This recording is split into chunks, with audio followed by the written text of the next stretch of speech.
everyone, welcome back to Pommyinoz. I hope we're all doing absolutely awesome. We've got another video. If you are new around here, please drop and like, a sub, do whatever you can. Try and get us up to that magical 700 mark. It means the world to me. And we're looking at Fremantle in their season preview. So without any further ado, let's crack on.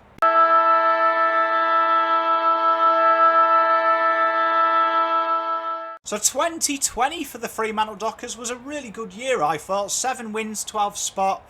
And it was really a coming of age, I felt. Many pundits had them in the bottom 4 and they thought they were going to struggle. But Longmuir displayed an exciting brand of football that mixed strong intent to the ball, strong pressure and the ability to contest airily and around the middle of the ground. It was a real highlight and a lot of young players came into and really made a name for themselves.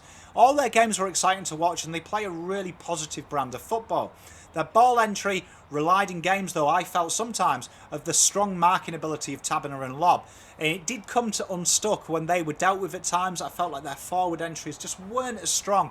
And I felt that's why they lost some of the games. But their ability to find the ball and their ability to hold on to possession, playing a very similar game style to the one that Longmuir helped develop at Collingwood, really impressed me and will have given the Dockers faithful reason for hope. Ryan down back was simply unplayable at times, and for me, one of the most underrated footballers in this great game. Rising star Caleb Serong was a real delight. He absolutely nailed it, attacks the ball with intent, looks to make something happen, and they've got a real live cracker there. He's an absolute cracker footballer. With Chera and Brayshaw shining in that trio that was really the future of the Dockers here and now. It gave them the novelty as well of playing Fife as that kind of third tall and creating a tactical masterstroke for Longmuir that did, because he creates that mismatch, it makes it awkward and it gives them another experienced player with high IQ in that forward line. Real delight was 2020 and I think they've set themselves a really good benchmark.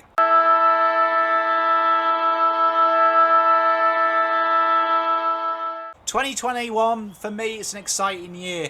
They've already got a very strong backline who held up very well through it all. Pearce and Hamlin come back, and that is an excitement considering that you think that that's almost like 2 new signings to a backline that did really well last year, minus them. They were very tough to break down back, and I think now that just adds another layer of depth and it adds another layer of reliability. Because one thing that's really good about Longmuir's game style is their ability to take pressure off by retaining possession in the backline. And they transition and move so quickly through the wings and hitting it back into the corridor. I think they do lack a potent tall though for me. With Lobb out for a while with recent injury. Taberner and Cox, you'd imagine, who did really do well down back. I reckon he will come back forward. They have talent though in the middle of the park to offset that. Their entries are very good. Lower the eyes a little bit, and when you've got players like Mickey Walters there as well, they're another level. I think a lot will come down to really how they get that next stage in the game plan. For me, they need a good key target. It'd be something they're looking out for. But they've got a lot of tools that without it doesn't really matter. Hayden Young comes into this side as well, who is a real jet, who will really complement Ryan's work on the other flank. A lot of positives for Fremantle, and I think 2021 is set for a really, really brilliant year for them.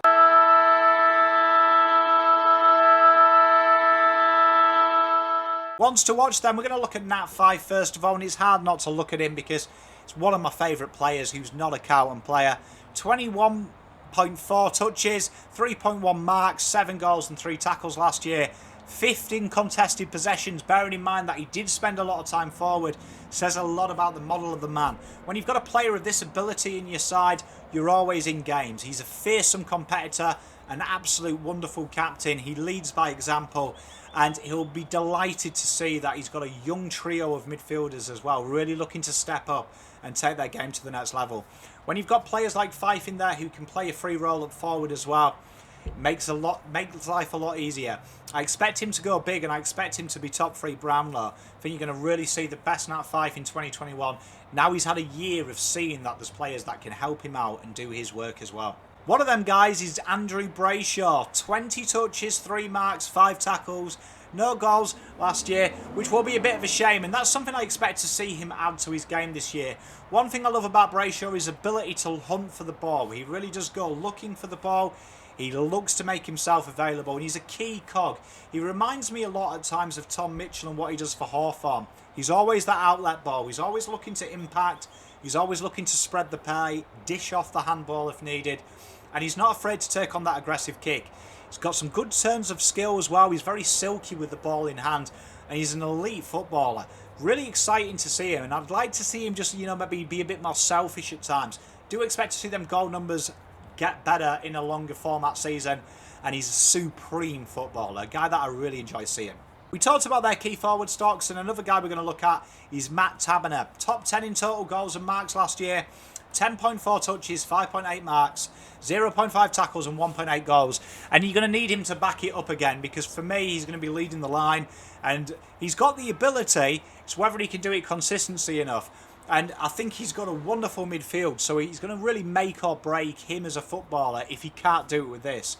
I expect to see them try and isolate him like they do. He's a very good one-on-one forward. He's very strong, he reads the ball in the air well, and he's got a great service for him. Some question marks sometimes just about that consistency though for him, but he is a very good footballer when he's on. The pre-season has shown that, it's hit and miss with him, but just got to trust him. He's got some very witty players around him as well. Ted Walters, as we know, who are very strong and very, very exceptional when the ball hits the ground. He's got to look out for that as well. I think sometimes he gets caught between just marking the ball instead of playing it down to the ground. But if he gets going, Fremantle will be away.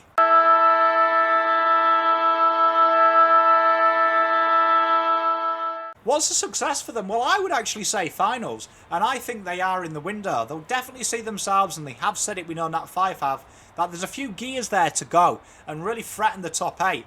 And they have the tools. They have a really exciting game plan. It's progressive, it can handle pressure, and it can also impact pressure, and it mirrors most of the successful sides in the comp. They have a host of talent in their lines, and a lot will depend really on that continuity between the midfield and their toes. If that gets going, it's good. We know their forward pressure is fantastic. When you've got X-Factor players like Walters in there, you can really get the job done. Fremantle could be one of the jumpers in 2021. There is always one that just jumps up. I've got them between 6th and 10th. I've got them between 7th and 10th for me. Should be a great year, and I expect to see the purple side of Perth getting excited. It's Fremantle Football Club then. I know there's a few Freo fans here. What are your thoughts on the Dockers and other fans? Let me know. Where do you see Fremantle Dockers? Till next time, Pom out.